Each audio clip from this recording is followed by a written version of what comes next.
My husband's family tradition is going to ruin our son's life.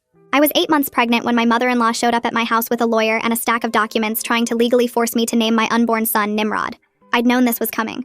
My husband's family had a tradition where the firstborn son in every generation for the past 400 years was named Nimrod. They even had this massive family tree in their living room with every single Nimrod going back to like the 1600s. My husband was the second son, so he got to be named Blake, which was basically winning the lottery. His older brother got stuck with Nimrod and now goes by Rod, which isn't much better, but at least people don't immediately assume his parents hate him. When I got pregnant, his family was so excited that the tradition could continue since Rod only had daughters. My father-in-law stood up with champagne and said, "To baby Nimrod." And I laughed because obviously that was a joke, but nobody else was laughing. That night I told Blake there was absolutely no way I was naming our son Nimrod. He agreed immediately and said he'd always hated the tradition and thought it was cruel to saddle a kid with that name in modern times.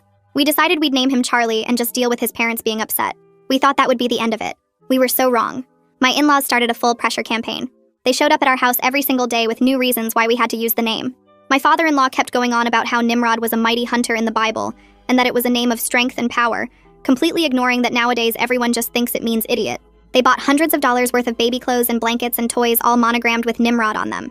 They ordered a custom crib with Nimrod carved into the headboard.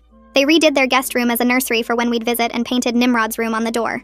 My father-in-law sat me down and explained that he'd already added our son's name to the family trust, and legally it had to be Nimrod to qualify for inheritance. Blake's entire extended family got involved. His aunts and uncles called us constantly. His grandfather, another Nimrod, flew in from Florida to personally guilt-trip us. They had a family meeting where everyone took turns explaining why the name was important, and how we'd be destroying 400 years of tradition if we changed it. Blake's brother Nimrod even showed up and said, "Look, it sucked for me, but you get used to it and it's part of who we are." I pointed out that he literally goes by a different name and he said that was beside the point. Blake started to crack under the pressure.